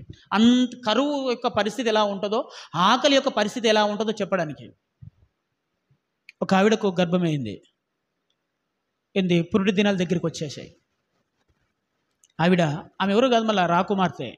నేను బైబిల్ గట్టని చెప్తున్నాను, వేరే చెప్పట్లేదు. ఏమండి? ఆవిడ ఇప్పుడు ప్రసవం జరగాలంటే ఎవ్వరు లేకుండా ఒంటరిగా ప్రసవం చేయడానికి సిద్ధపడింది. ఎందుకు అని అంటే, పుట్టగానే బిడ్డ పుడితే చంపి తినాలి. 10 మందిలో కనుక ఇది డెలివరీ జరిగిందనుకో అందరికీ తల ముక్కు వెళ్ళిపోతుంది. అర్థం చేసుకుంటున్నారా? ఆకలి ఎంత తీవ్రంగా ఉందో. మనిషి తన ప్రాణాన్ని దక్కించుకోవడానికి ఈ ఆకలి సమయంలో ఎంతటి దారుణానికి తెగబడతాడు. ఏశావు కూడా అంతే కదా. దేవుడిచ్చిన దాన్ని ఎందుకు అంత ఈజీగా తృణీకరించాడు అంటే, ఆకలి అంత ఎఫెక్ట్ చూపిస్తుంది. మనకు అర్థం కాక ఏవేవో ఈజీగా మాట్లాడేస్తాం కదండి ప్రియ దేవుని పిల్లలారా. అలాంటి క్లిష్టమైన, మరి చెప్తున్నాను, ప్రాణం సోలిపోయే స్థితిలో ఉన్నాడు యేసుక్రీస్తు ప్రభువారు. ఇక్కడ విచక్షణ అనేది ఉండదు, కంట్రోలింగ్ పవర్ అనేది ఉండదు. అలాంటి 0 స్థితిలో ఉన్నాడండి ఆయన. అలాంటి స్థితుల్లో తనకు ఎమోషనల్ డ్యామేజింగ్ జరిగింది. ఎమోషనల్గా సిచ్యువేషన్ తనను డిమాండ్ చేస్తుంది. అలాంటి పరిస్థితుల్లో కూడా తను నిలబడడానికి కారణం ఏంటి అని అంటే, నాకున్న ఈ పరిస్థితే నా విజయానికి మూలం, నా చుట్టుముట్ట ఉన్న ఈ ఆకలి అనే పరిస్థితే నా విజయానికి మూలమని నమ్మాడు గనుకనే దాన్ని జయించాడండి. అది నిన్ను పడగొట్టడానికి రాలేదు. ఆ సిచ్యువేషన్, ఆ పరిస్థితి నిన్ను విజేతగా నిలపడానికి వచ్చిందన్న సంగతి యేసుక్రీస్తు వారు తన జీవితంలో నిరూపించారు. అర్థమవుతుందా ప్రియ దేవుని పిల్లలారా? ఆకలి ఎంత ప్రమాదమైందో ఇంకొక మాట చూపిస్తానండి. సామెతల గ్రంథం 30వ అధ్యాయము. సామెతల గ్రంథము 30వ అధ్యాయము 8-9 వచనాల్లో ఒక ప్రవక్తని చాలా చక్కగా రాశాడు. సామెతల గ్రంథం 30వ అధ్యాయము 8-9 వచనాలు. వ్యర్థమైన వాటిని, అబద్ధములను నాకు దూరంగా నుంచుము. అవును. పేదరికమునైనను ఐశ్వర్యమునైనను నాకు దయచేయకుము. తగినంత ఆహారము నాకు అనుగ్రహింపుము. ఎక్కువైన ఎడల నేను కడుపు నిండిన వాడే నిన్ను విసర్జింతునేమో. యెహోవా ఎవడని అందునేమో. అవును. లేక బీదనై దొంగిలి నా దేవుని నామమును దూషింతునేమో. దాసును గూర్చి ఇక్కడ ప్రవక్త గారు ఏమని మాట్లాడుతున్నాడంటే, ప్రియ దేవుని పిల్లలారా, ఈయన ఎవరు? యోకే కుమారుడైన అగరు. ఈ అగరు అనే ఈ వ్యక్తి ద్వారా దేవోక్తి ఏమని మాట్లాడుతుందంటే, ఒక మనిషికి న్యూట్రల్గా బ్రతకడానికి, ఒక మనిషి దైవత్వంలో బ్రతకడానికి ఏం కావాలి అని అంటే కొన్ని పరిస్థితులు చెప్పుకొచ్చాడండి ఆయన. ప్రభువా, ఒక మనిషికి ఎక్కువ ఐశ్వర్యం కనుక ఉందనుకోండి, ఈ ఐశ్వర్యం వల్ల మనిషి చెడిపోతాడు. ఎందుకంటే ధనం వాని కళ్ళకు మత్తుని కలిగించి వాని కళ్ళు పైకి వెళ్ళిపోయి నిన్ను చూడడు, నేనే దేవుణ్ణి అనే స్థితికి వెళ్ళిపోతాడు. ఇంతటి దివ్వకూడదు ప్రభువా, నాకైతే వద్దు అన్నాడు ఆయన. రెండోది ఏంటంటే, అలాగని బీదరికి మీయకు దేవుడా, బీదరికి ఇచ్చాడు అనుకోండి, ఆకలితో ఉండి అలమటించి నేను నీలో దేవత్వంలో సరిగా ఉండలేక మరీ నా పరిస్థితి దొంగతనం చేసే స్థితికి వెళ్ళిపోతుందేమో, ఎందుకంటే నా కడుపు నిండాలిగా, నేను బ్రతకాలిగా, ఆకలి కదా, దాని కొరకు నేను ఏదైనా చేస్తా అప్పుడు అన్నాడండి ఆయన. ఇలాంటి నాకు వద్దు ప్రభు అని దేవుని దగ్గర రిక్వెస్ట్ చేస్తున్నాడు ఆయన. ప్రవక్తనే ఆకలికి భయపడ్డాడు. తెలుసో లేదో మీకు, ప్రవక్తనే ఆకలికి భయపడిపోయాడు. ఆయన జ్ఞాని. ఇలాంటి ఆకలిని ఈజీగా జయించిన వ్యక్తి ఎవరంటే యేసుక్రీస్తు ప్రభువేనండి. మరి ఆయనకి ఎలా సాధ్యమైంది? ఒకటే అంశం, ఆయన ఈ లోకమందు ప్రవేశించినప్పుడు నాకు శరీరాన్ని అమర్చావు దేవా, నీ చిత్తం నెరవేర్చుటకే నేను వచ్చి ఉన్నాను, పుట్టి ఉన్నాను, బాప్తీసం తీసుకొని ఉన్నాను అనే మాటలు నీ జీవితంలో ఎప్పుడు నువ్వు పలుకోవాలి, ఎప్పుడు నువ్వు ధ్యానం చేసుకోవాలి. ఎందుకోసం గుర్తుపెట్టుకో, అది నీకున్న ఆకలి అయినా, కష్టమైన, బీదరికమైన ప్రతి సిచ్యువేషన్ నేను గొప్ప చేయడానికే, దేవుని అందరూ నీ విశ్వాసాన్ని ఇతరులకు వెలుగుగా మార్చడానికి మాత్రమే. ఈ సందర్భం మీరు మర్చిపోకు. ఏదైనా అండి, యేసుక్రీస్తును మీరు రాజు మెస్సయ్య, ఈయన మా కింగ్ అని ప్రజలు అరిచిపోయారు. అయినా దానికి లొంగలేదు. ఎందుకో తెలుసా? నేను దేవుని చిత్తం నెరవేర్చడానికే వచ్చాను అని చెబుతూ గెత్సెమనే తోటలో ఆయన చేసిన ప్రార్థన ఏంటో తెలుసా? దేవా, నీ చిత్తమే జరుగునుగాక. చూశారా అండి? ప్రతి సందర్భంలో, అది ఆకలైనా, అది బాధ అయినా, ఒక శతాధిపతి వచ్చాడైనా, ఓ దేవుడా, నేనే అధికారంలో లోబడిన వాడను, నువ్వు మహా అధికారి అని పొగిడినా, ఏమైనా రాజ్యరికమైన పాదాల దగ్గరికి వచ్చినా, ఏమ్మా దుష్టుడే ఆయన ముందు తలదించి మీరు నాతో చేతులు కలపండి అని అలాంటి ఆఫర్స్ వచ్చినా, ఎందుకు ఆయన విశ్వాసమందు విజేతగా నిలిచాడు, మరణ విజేతగా నిలిచాడు అంటే ఒకే కారణం, ఒకే వాక్యం. అదేంటో తెలుసా? దేవా, నీ చిత్తం నెరవేర్చుటకు నేను వచ్చి ఉన్నాను. ఇదండి తన ఆకలిని జయించడానికి కారణం, తన శరీరంలో పుడుతున్న కోరికను జయించడానికి కారణం, తనలో వస్తున్న ఎమోషనల్ డ్యామేజ్ని జయించడానికి కారణం. నేను పుట్టింది ఎందుకో తెలుసా? ఆయన చిత్తం నెరవేర్చడానికే. ఇది మన నాయకుడు మనకు నేర్పిన పాఠం. ఆయనలో ఉన్న సుగుణాలు, దైవత్వాలు, ప్రేమలు, బోధ నమ్మి ఆయనను ఫాలోవర్గా మారాలనుకుంటున్న మనం ఇంకెన్నిసార్లు ఇలా మాట్లాడుకోవాలో, ఎన్నిసార్లు అంతకంటే ఎక్కువగా చేయాలో మీరు ఆలోచన చేయండి. యేసుప్రభు నమ్మడం అంటే ఏంటో తెలుసా? ఆయన అనుచరుడుగా నువ్వు మారాలని అర్థం. ఆయన అనుచరుడుగా మారిన ఒక వ్యక్తి ఉన్నాడండి, ఆయన పేరు పౌల్. నేను క్రీస్తుని పోలి నడుచుకున్నాను.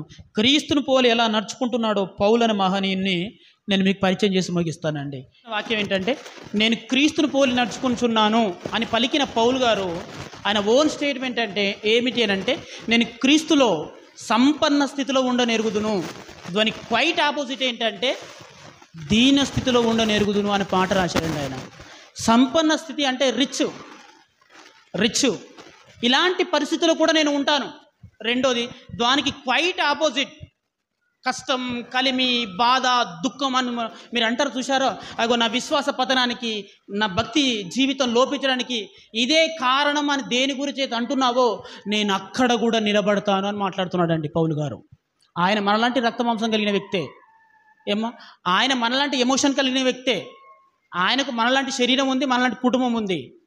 పౌలు అనే వ్యక్తి ఏమని మాట్లాడుతున్నాడంటే, అగో మనిషి చెడిపోతున్నాడు, ఏంటంటే డబ్బు, పైసలు, ఇవన్నీ ఎక్కువైపోయాయి కాబట్టి, అవసరానికి మించి ధనం ఉంది కాబట్టి, అవసరానికి మించి ఆరోగ్యం ఉంది కాబట్టి, అవసరానికి మించి అన్నీ ఉన్నాయి కాబట్టి, వాని పతనానికి, విశ్వాస లోపానికి అదే కారణం అండి అని నువ్వేదైతే అనుకుంటున్నావో, నేను అక్కడ కూడా నిలబడి చూపిస్తానన్నాడు.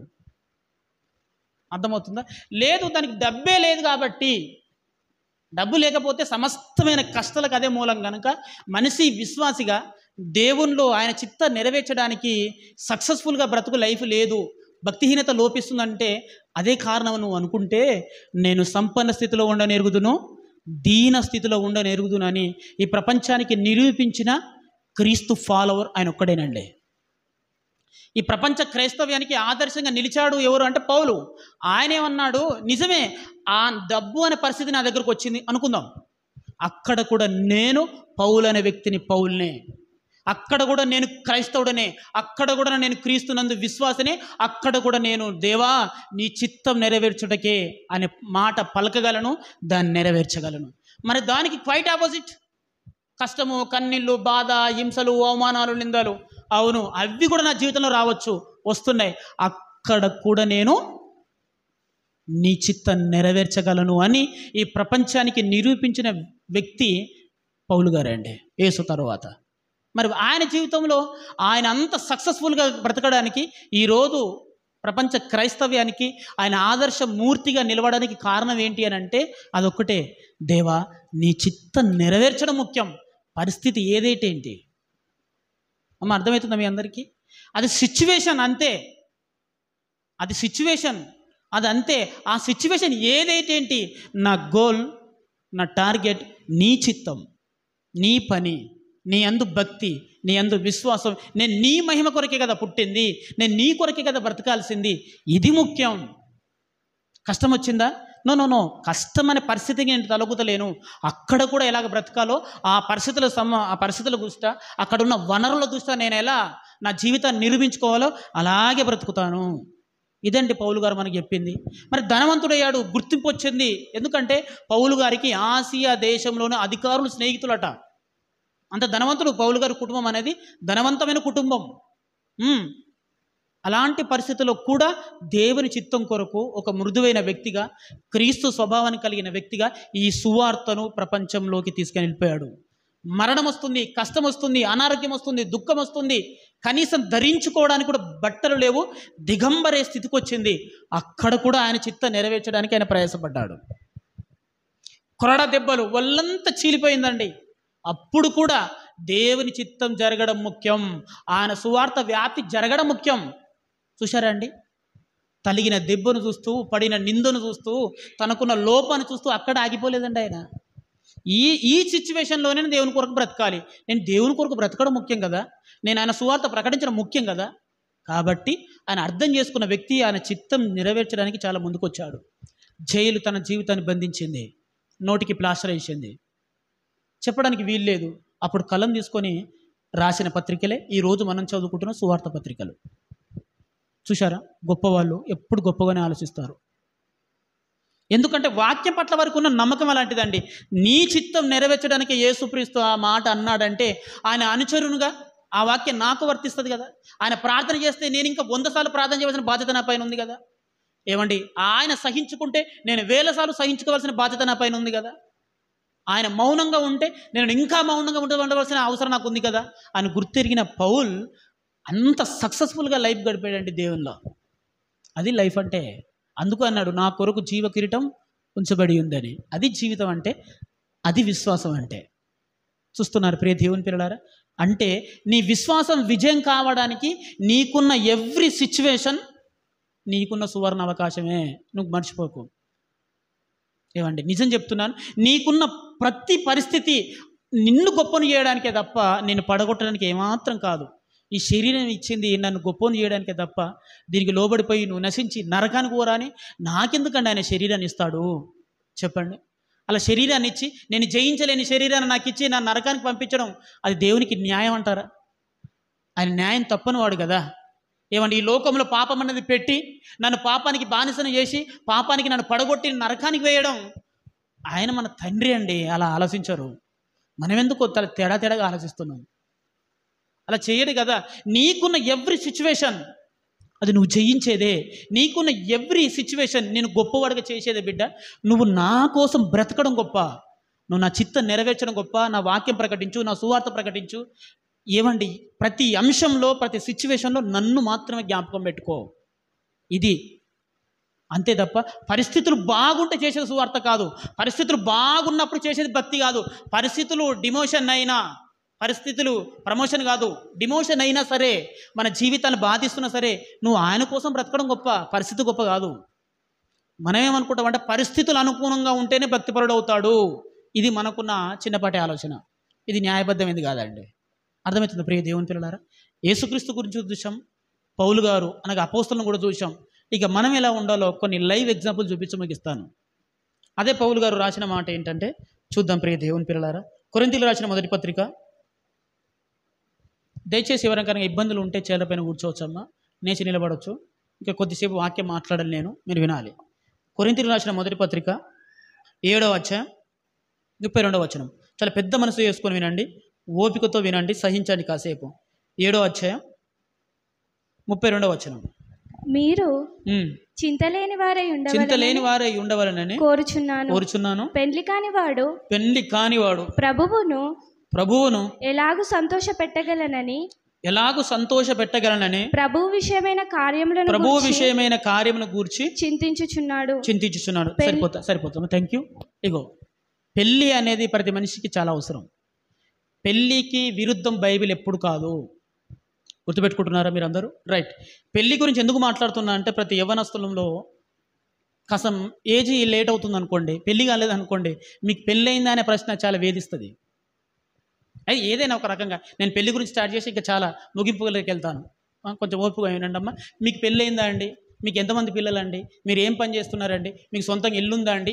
ఈ మాటలు ఎంత బాధ కలిగిస్తాయో ముందే గుర్తెరిగిన పౌలు గారు రాశారండి. ఆయన పెళ్లి కానివాడు ప్రభు విషయమే చింతించుచున్నాడు.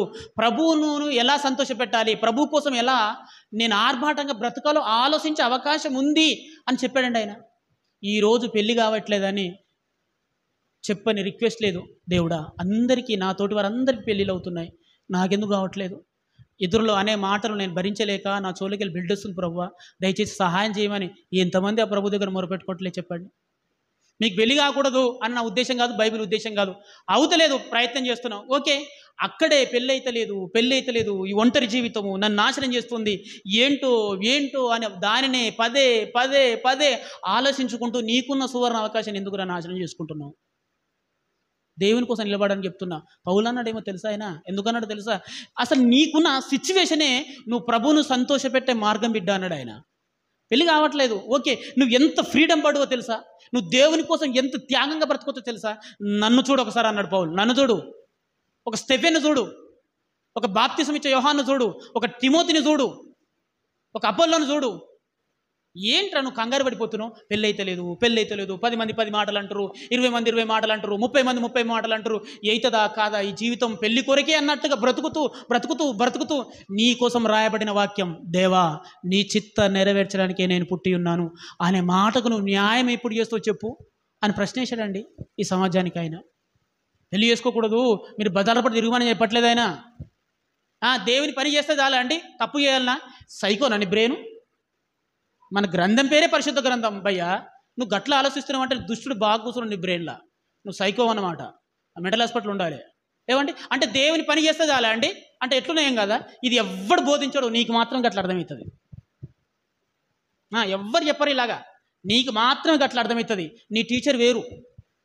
ఏమండి ఆయన ఏమంటున్నాడంటే, అక్కడే అదే పరిస్థితిని తలుచుకుంటూ కుమిలిపోకు, దానినే నీ విశ్వాస జీవితానికి మెట్టుగా మార్చుకునే ఛాన్స్ ఉంది. నన్ను చూడు అన్నాడు ఆయన. నన్ను చూడు, నేను పెళ్ళికి విరుద్ధమేం కాదు, నేను నిలబట్ల దేవుని కొరకు. తిమోతిని చూడు, ఏమండి తిమోతిని చూడు, ఒక స్టెఫెన్ను చూడు, ఒక బాప్తిసం ఇచ్చే యోహాన్ను చూడు, ఒక అపోల్లోను చూడు, ఇంకెంతమంది ఉన్నారు ఇలాగా. కుమిలిపోతున్నావు, నువ్వు దేవుని కోసం ఫస్ట్ నిలబడు. అదే నీ జీవిత పరమార్థమైనప్పుడు కుమిలిపోయి నీ విశ్వాస జీవితాన్ని పాడు చేసుకుంటున్నావు కనుక, ఎలాగో నాకు పెళ్లి కాదు కనుక అని ఎందుకు తప్పు నిర్ణయాలు తీసుకుంటున్నావు, సూసైడ్లు చేసుకుంటున్నావు.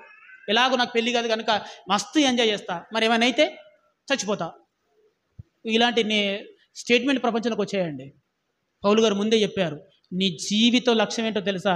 దేవా నీ చిత్తం నెరవేర్చడానికి నేను వచ్చి ఉన్నాను. ఈ మాట కనుక నీకు అర్థమైపోతే నీకున్న ప్రతి సిచ్యువేషన్, అది కష్టమే కావచ్చు, సుఖమే కావచ్చు, నువ్వు దేవుని కోసం నిలబడే సువర్ణ అవకాశం అని చెప్పాడండి ఆయన. అర్థమవుతుంది ప్రియ దేవుని పిల్లలారా? సంఘంలో కనుక ఎవరైనా ఉంటే బుర్రని పాడు చేసుకొని ఆగమగం చేసుకోకూరి, ఓకే. మీరు పెళ్లి చేసుకోకూడదని దేవుని చిత్తం కాదు. ఏ సిచ్యువేషన్ అయినా సరే నువ్వు దేవుని కోసం బ్రతుకు, దేవుని కోసం నిలబడు. అలాంటి వాళ్ళు చాలామంది ఉన్నారు. ఒక అన్నని తెలియదా నీకు? సిచ్యువేషన్ ఏదైనా సరే దేవుని కోసం బలంగా బ్రతికిన వ్యక్తులు వాళ్ళు. ఎందుకంటే రాయబడిన వాక్యం పట్ల వారికి నమ్మకాలు ఎక్కువ. దేవా నీ చిత్తం నెరవేర్చుటకు నేను వచ్చి ఉన్నాను. ఓకే, మరి పెళ్ళి అయింది, మరి ఎలా?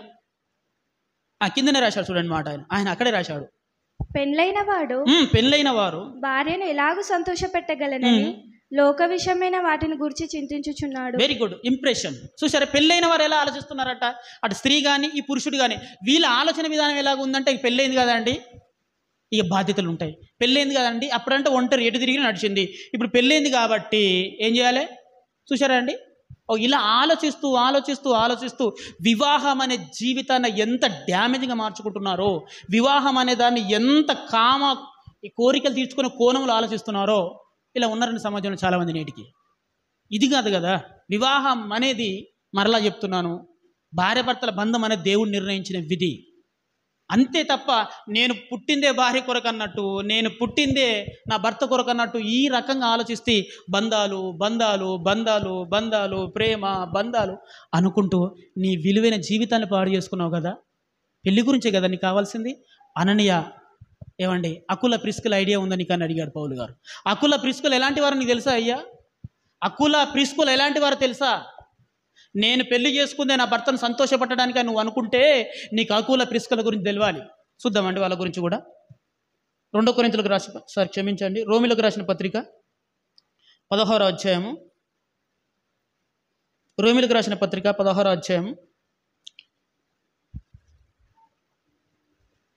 అధ్యాయము 3, 4, 5 వచనాలండి.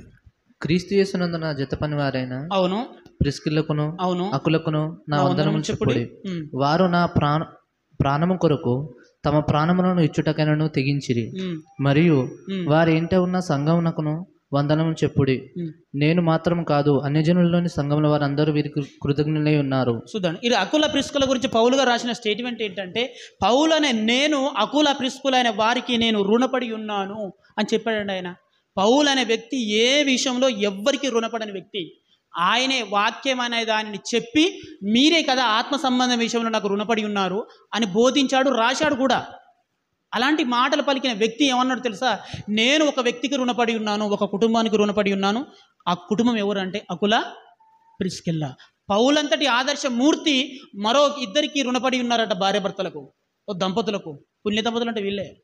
వాళ్ళని అంటున్నాడు, నేను మాత్రమే కాదండి, ఆసియాలో ఉన్న ప్రతి సంఘం వారికి రుణపడి ఉందన్నారు. పెళ్ళి అయ్యో అన్నావు చూసావా ఏదండి, ఎందుకన్నాను బాగానే ఉన్నావు కదా అంటే, పెళ్ళి కాకముందు బాగా ఉన్నాను బ్రదర్, పెళ్ళైన తర్వాత నా జీవితం ఇలా అయిపోతుందని నేను ఊహించలేదు, నువ్వు చాలా తప్పుగా మాట్లాడుతున్నావు. ఒకసారి అకుల ప్రిస్కిల్లను చూడు. ఏమండి, ఎవ్వరు చెప్తున్న వివాహ బంధం అనేది మనిషికి ప్రాణ సంకటం అయితే దాన్ని ఎందుకు దేవుడు పెడతాడు చెప్పు? వివాహ బంధం అనేది ఈరోజు ప్రాణాలు తీసేదే అయితే, ఈరోజు చాలా కామెంట్ వస్తుంది తెలుసుగా మీ అందరికీ, ఇది ఎంత వైరల్ అవుతుంది తెలుసుగా మీ అందరికీ. అమ్మ వీలైతే వదిలేయండి, ఎందుకు చంపుతున్నారని వార్తలు కూడా వస్తున్నాయి. అట్లా కాదు, ఆయన ఏమని మాట్లాడు, పెళ్ళి అనేది నీకు ప్రాణ సంకటం, నీ భక్తి జీవితానికి ఆటంకం, నా భార్య వల్లనే నేను పతనమవుతున్నానని నువ్వు అనుకుంటే అకుల ప్రిస్కులను ఒకసారి చూడు. వాళ్ళకి పౌలను నేనే కాదయ్యా, ఆసియా దేశం సంఘాలన్నీ కూడా వారికి రుణపడి ఉన్నావంటే వారికి ఉన్న సిచ్యువేషనే వారిని ఎంత పెద్ద హైలైట్ చేసిందో చూడు ఒకసారి. ఎందుకంటే పిల్లలు లేరు కదా. ఈరోజు పెళ్ళి అయిపోయిందండి, పిల్లలు లేరు, ఈ మాట చాలా మందిని వేధిస్తుందండి. పిల్లలు లేరు అనే పదం అబ్బా అబ్బా అబ్బా అబ్బా. ఏమండి, పెళ్ళయింది పిల్లలు లేరు అనే మాట ఎవరైనా అడగగానే సముద్రం అయిపోతుంది వాళ్ళ హృదయం అంతా.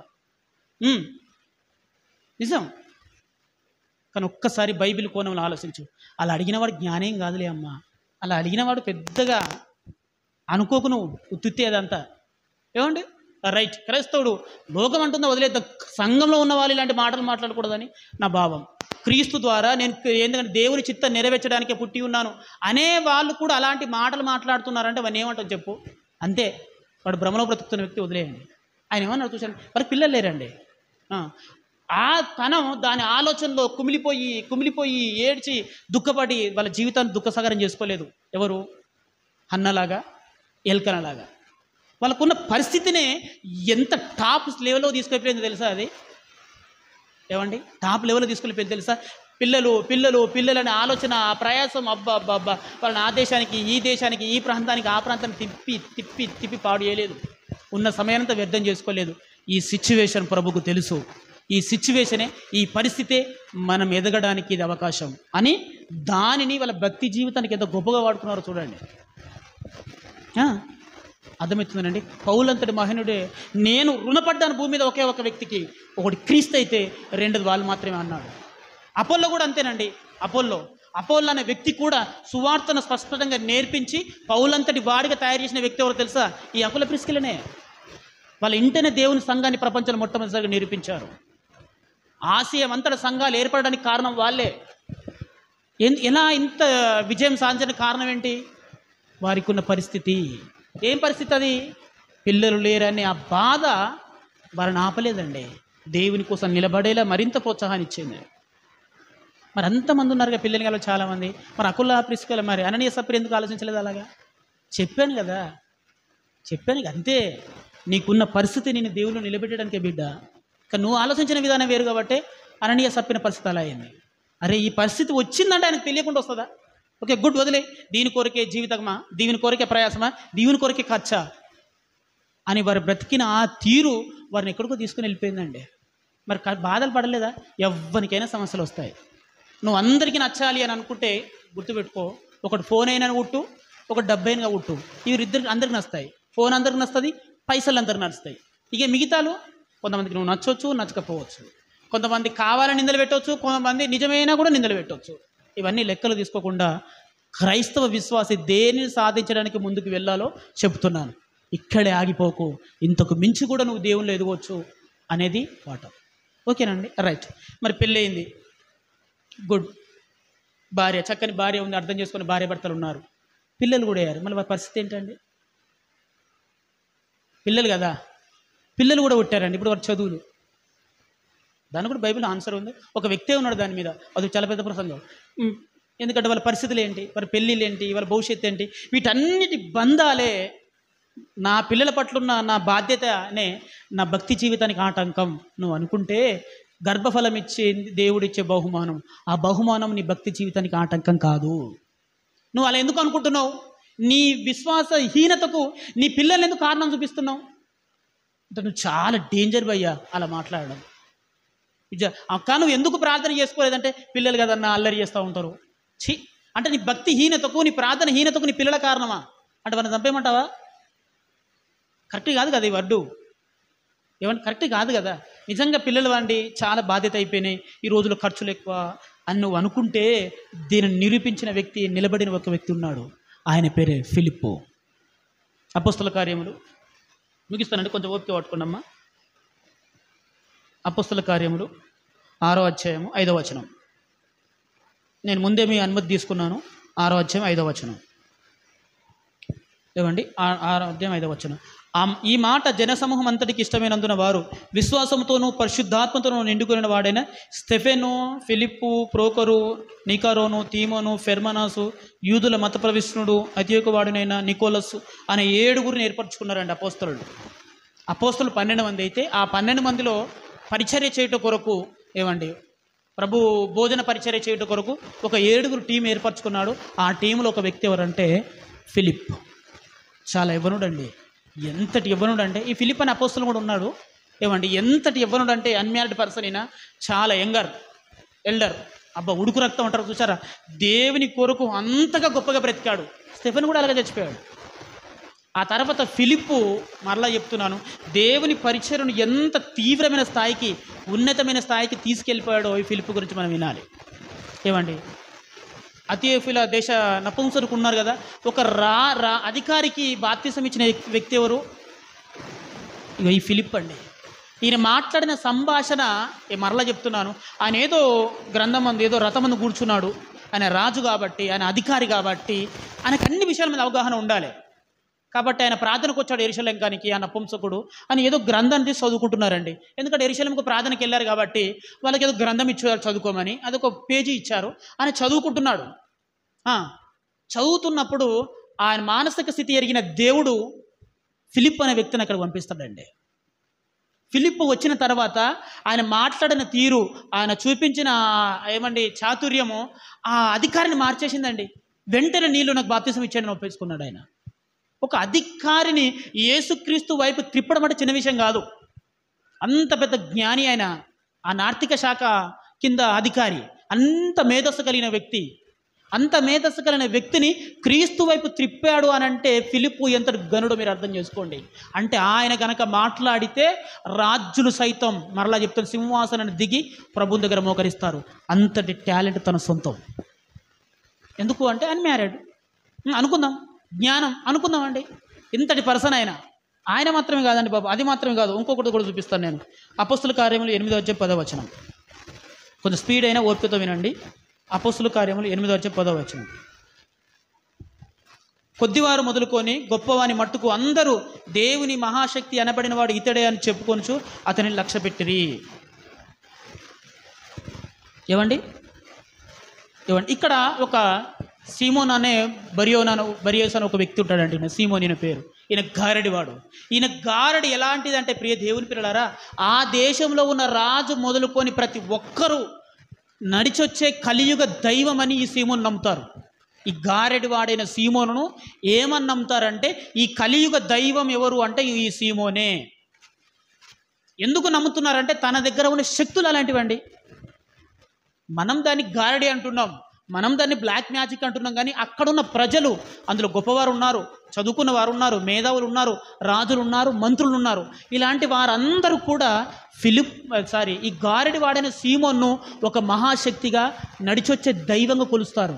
ఎందుకంటే తన దగ్గర ఉన్న విద్యలు అలాంటివి. మరి తన దగ్గర ఉన్న విద్యలు అలాంటివి. అది ఫరో దగ్గర ఉన్న వ్యక్తులు కూడా అద్భుతాలు చేశారు. మోషే గారు కర్ర వేస్తే పాము అయింది, వాళ్ళు కూడా కర్ర తీసుకొచ్చి పాము చేశారు. పరిశన్ అయిపోయారు అందరూ. కర్ర పాము అవడం ఏంటి అనుకున్నారు, ఈక్వల్టీ అనుకున్నారు. క్రమక్రమంగా మోషే దేవుని శక్తితోనే చేస్తున్నాడు, అవి నిజాలు మై కల్పితాలని నిరూపించబడింది.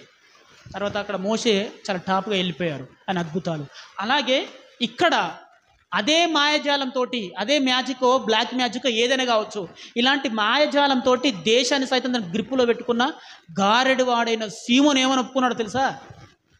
ఫిలిప్పు మాటలు విన్న తర్వాత, ఫిలిప్పు అద్భుతాలు చూసిన తర్వాత, ఆయన చాతుర్యం చూసిన తర్వాత, ఆయనలో ఉన్న ఫైర్ చూసిన తర్వాత సరెండర్ అయిపోయాడండి.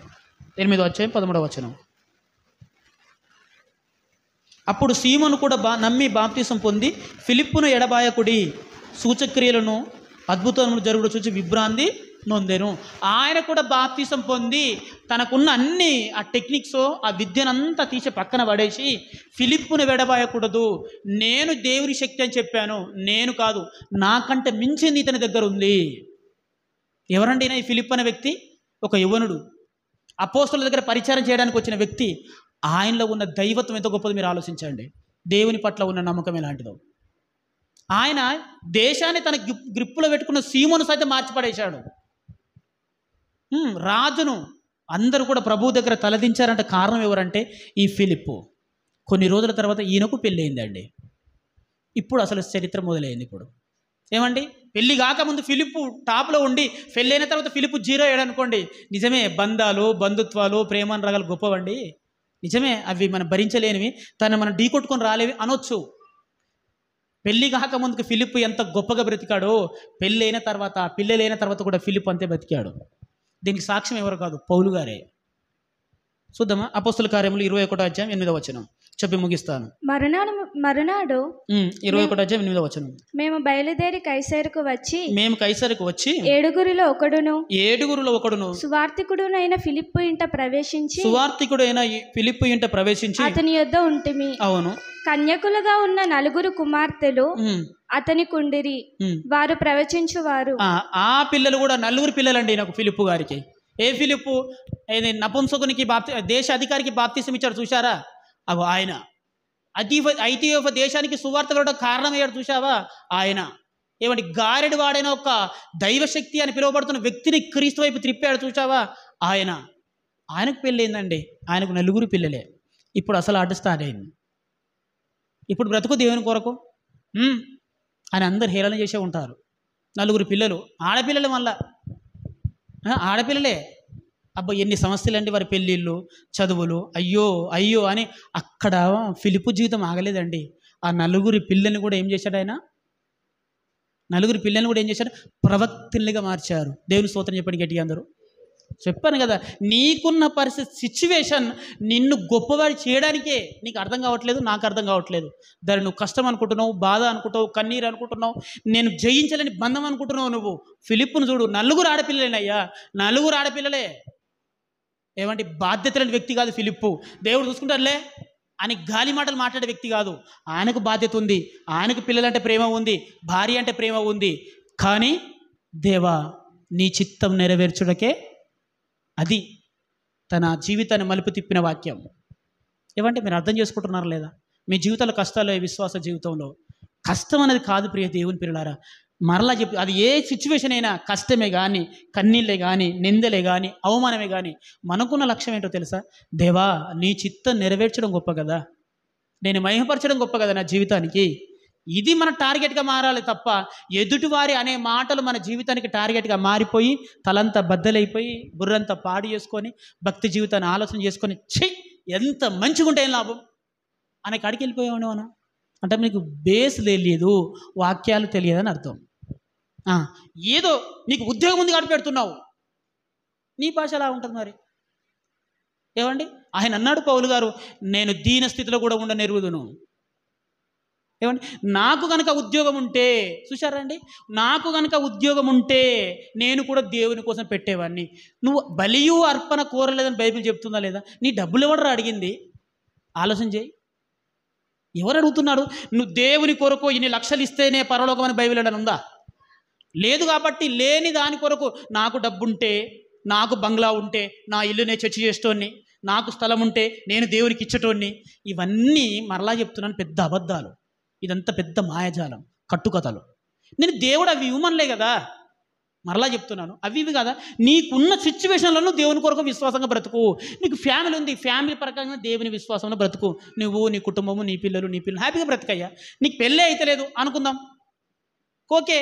దీనికోసం పెళ్లి కాలేదని బుర్రంతా పాడు చేసుకొని పిచ్చి పనులు చేయడం కంటే నాకున్న ఈ అవకాశాన్ని నేను దేవుని కోసం వాడుకోరాదు, నిలబడరాదు? పిల్లలు అయ్యారు, ఆ పిల్లల్ని దేవుని కోసం పెంచిన భక్తుల్ని కల్పించట్లేదు. ఆలోచన చేయండి ప్రియ దేవుని పిల్లలారా. మనకున్న ప్రతిదాన్ని ఎందుకో మనం చులకన చేస్తున్నాం, మనకున్న ప్రతిదాన్ని మనం నీచంగా మాట్లాడుకుంటూ మన జీవితాన్ని మనమే ఫుల్ స్టాప్ చేసుకుంటున్నామండి. అర్థం చేసుకుంటున్నారా? పరిస్థితి ఏదైనా సరే మన దేవుని కోసం నిలబడడం గొప్ప. శారా గారు మనందరికీ తెలుసు కదండి. పిల్లలు కాకముందుకు శారా వేరు, పిల్లలైన తర్వాత శారా వేరు కాదు. శారనే.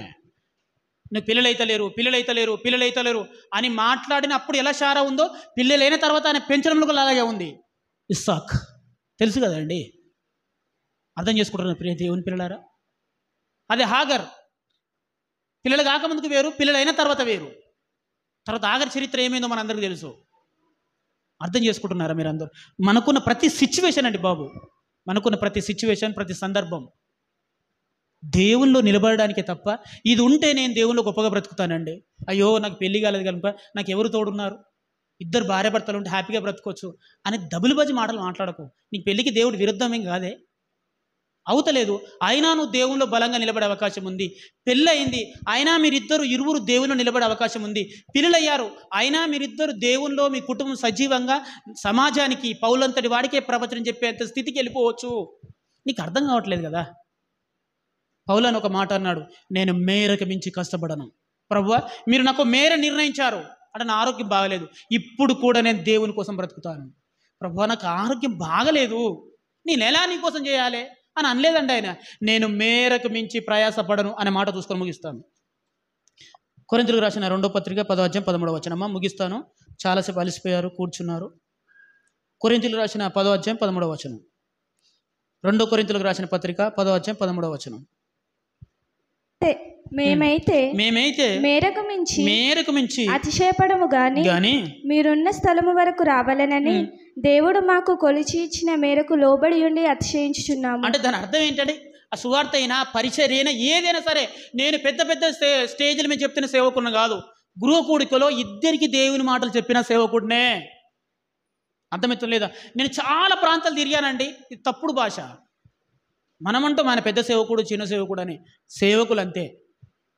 ఏమండి అంతే. ఏమండి నేను ఇంటిలో గృహకుడు ఒక్క పర్సన్కి చెప్పినా అది ప్రార్థనే, దేవునికి సంబంధించిందే. ఒక్కరికి చెప్పినా అది దేవుని పరిచర్యనే. నీకున్న సంఘంలో నువ్వు చేసినది పరిచర్యనే. మా సంఘంలో 1000 మంది ఉండాలి, నేను సభ పెడితే లక్షల మంది రావాలి. వద్దు బిడ్డ, ఇవన్నీ డంబాలు అంటారు, వీటిని పాడు చేసుకోకు. దేవుడు నాకైతే ఎంత జ్ఞానం ఇచ్చాడో, దేవుడు నాకైతే ఎంత శక్తి సామర్థ్యాలు ఇచ్చాడో, ఎంత ఇచ్చాడో దానిని సంపూర్ణంగా దేవుని చిత్తం కొరకు వినియోగించడం. అంతే తప్ప పులిని చూసి నక్క వాత పెట్టుకున్నట్టు చేసి మనకున్న మంచి అవకాశాలు నాశనం చేసుకోవడానికి కాదు. పౌలు అన్నాడు అంతే, దేవుడా నాకు ఇంత నిర్ణయించారు, ఇంతలోనే నేను చాలా గొప్పగా బ్రతుకుతా, ఇంతలోనే నేను సువార్తను సంపూర్ణంగా చేస్తా, శక్తికి మించి ప్రయాసపడతా, సంపూర్ణంగా నీ కోసం బ్రతుకుతా అని నిర్ణయించుకున్నాడండి. అలాగే ప్రియ దేవుని పిల్లలారా, మీ అందరూ కూడా ఒకసారి ఆలోచించండి. మీకున్న లేని దాన్ని అదైతే నేను దేవుని కొరకు బ్రతుకుతునేమో, పెళ్ళి కాదలేదు కండి, ఒంటరిని అయిపోతాను అని దీని కొంచెం ఆలోచించి ఆ ఊహల్లో నేను జీవితం గడిపేసుకుంటావా? నీకు ఎన్నో సువర్ణ అవకాశాలు ఉన్నాయి కదా ఒంటరి అయిన వాడికి, ఎందుకు నీకు అవి కనబట్టలేదు? పెళ్ళి అయితే టార్చర్ అండి, దాంతో తలకే నొప్పి ఉంది నాకు అని అని అని ఎవరినో నీ భక్తి ఈయనతకు కారణంగా చూపిస్తూ నాశనం అయిపోతావా? దాన్ని గొప్పగా మలుచుకున్న వారు లేరు. పిల్లలైతే బంధాలు ఉంటాయి, ఖర్చులు ఉంటాయి, విపరీతమైన బాధలు ఉంటాయండి. అబ్బో జ్వరాలు వస్తాయి, రోగాలు వస్తాయి, ఇవే కనిపిస్తున్నాయా నీకు? వాళ్ళు కూడా దేవుని బిడ్డలే కదా, వారిలో కూడా ఆత్మ ఉంది కదా, వారిని కూడా దేవుడి కోసం పెంచే అవకాశాలు ఉన్నాయి. నాకున్న పరిస్థితే నా విశ్వాస విజయానికి సువర్ణ అవకాశం అనేది నీకు అర్థం కావట్లేదా? అర్థం కాదండి. అంతే. ఎందుకు అర్థం కాదంటే మన బ్రెయిన్ ఎప్పుడు చాలా తక్కువనే ఆలోచిస్తుంది. నాకు ఉద్యోగం ఉంటే నీ లెక్కన పెడుతూ బ్రదర్, ఉద్యోగం ఉన్నవాడు, ఉద్యోగం ఉంటే ఎన్ని టెన్షన్ ఉంటాయో తెలుసా నీకు? ఎంతమందికి జవాబుదారిగా ఉండాలో తెలుసా? ఆ చర్చికి రావాలన్న భయం. అరే ఉద్యోగం లేదు నీకు, హ్యాపీగా దేవుని కోసం 10 మందిలో కూడా యేసుక్రీస్తు అని చెప్పొచ్చు అని నేను నేరాలు మోపుతూ ఉంటాను అని మీద. చూసావు అంటే నాకున్న పరిస్థితి నాకు అర్థం కాదు. అబ్బో ఉంటుంది, అది గవర్నమెంట్ ఉద్యోగం అంటే ఎన్నో పరిస్థితులు ఉంటాయండి, ఎన్నో సిచ్యువేషన్స్ ఉంటాయి, ఎన్నో డామినేషన్స్ ఉంటాయి. ఏమండి అవి ఇట్లా ఎవ్వడికి వాడు తప్పించుకున్న ధోరణి కలిగి బ్రతుకుతున్నాడు తప్ప, నీకున్న ప్రతి పరిస్థితి అది దేవుని కోసం నిలబెట్టేదే అనే సంగతి నువ్వు మర్చిపోతున్నావు. నేను ధనవంతుడునండి, గుడ్. ఆ ధనం నీ భక్తిహీనత కారణం కాదు, నీ బ్రెయిన్ గడబడి ఉంది అంతే. డబ్బు ఎవ్వరి మోసం చేయలేదు, డబ్బు నీ రూపాన్ని చూపించింది అంతే. ఏమండి కొందరు అన్నారు డబ్బు చెడ్డది కాదు భయ్యా, డబ్బు వల్ల మన స్వభావం బయటకు వచ్చింది, అది పరిస్థితి. సిచ్యువేషన్ చెడ్డది కాదు, సిచ్యువేషన్ వల్ల మన ఒరిజినల్ బయటకు వచ్చింది అన్నాడు. మీకు అర్థమవుతుందా? కాబట్టి ప్రియ దేవుని పిల్లలారా, దేవుడా నాకు ఇది లేదు అనే దానికంటే నీకున్న ప్రతి పరిస్థితి నీ విశ్వాస విజయానికి కారణమే. అలాగని ఎప్పుడు నువ్వు దుఃఖంలో ఉండిపో అని అరండి ఆయన. నీ దుఃఖాన్ని నాట్యంగా మార్చేవాడు దేవుడు, మారాను మధురంగా మార్చినవాడు దేవుడు. మన దేవుడు మంచోడండి అని ఖచ్చితంగా దానికి సమాధానం ఇస్తాడు. కాబట్టి ప్రియ దేవుని పిల్లలారా, బాగా జ్ఞాపకం పెట్టుకొని, మనకున్న ప్రతి పరిస్థితి అండి, నీకున్న చిన్న ఇల్లే నువ్వు దేశం కోసం పోరాడే స్థలం అది. ఎందుకంటే ప్రార్థన, నీకున్న ఆ మోకాల నొప్పులే, మరలా చెప్తున్నాను, నీకున్న మోకాల నొప్పులే ఈ దేశపు క్రైస్తవ్యాన్ని కష్టం నుంచి బయటపడేసే ఆయుధాలు. నీకున్న ఒంటరితనమే, మరలా చెప్తున్నాను, ఈ దేశాన్ని కాపాడే రక్షణ ఆయుధం అది. ఎందుకంటే మంచి ప్రార్థన చేయాలి కదా నువ్వు. నాకు టైంపాస్ అయితే లేదంటే మస్తు సమయం మిగులుతుంది, ఆ పరిస్థితే నిన్ను బైబిల్ని ఎందుకు జ్ఞానోపదేశకుని చేస్తుంది, బైబిల్ పరిశోధకునిగా చేస్తుంది. కాబట్టి ప్రియ దేవుని పిల్లారా, మీకు ఎన్ని పరిస్థితులు ఉన్నాయో అవి గుడ్ కాదు, బ్యాడ్ కాదు. నీకున్న ప్రతి పరిస్థితి నువ్వు దేవునిలో విజయం సాధించడానికే దేవుడిచ్చాడు. అలాగానే నువ్వు భరించలేనిది ఇవ్వడు. నీ ఇంటి పోరు నేను విశ్వాసం అందు నిలపడానికే, నీ అనారోగ్యం నేను విశ్వాసం అందు నిలపడానికే, ఇతరులకు మార్గదర్శనం చెప్పడానికే. జ్ఞాపకం పెట్టుకోండి. అలాగని అందరికీ మంచి ఆరోగ్యాలు ఉండాలి, అందరికీ మంచి సిచ్యువేషన్ ఉండాలి, అందరికీ సమాజంలో మంచి గుర్తింపు ఉండాలని కోరుకుంటాం. కానీ గుర్తుపెట్టుకో, కొన్ని మార్చలేని ఉంటాయి. ఇక అది దేవుడు నీకు ఇచ్చిన వరమయ్యా, నువ్వు విజయం సాధించగలవు దాంతో అని గుర్తుపెట్టుకో. ఓకేనండి. అనవసరమైన దాని కొరకు సమయం వేస్ట్ చేసి అలసిపోయి ఓడిపోయాను అనే దానికంటే నీకున్న పరిస్థితిని నువ్వు సరిగా అర్థం చేసుకోలేదు, దాన్ని దేవుని కొరకు నువ్వు వాడుకోవట్లేదు, అంతే తేడా. ప్రార్థన చేసుకుందామండి.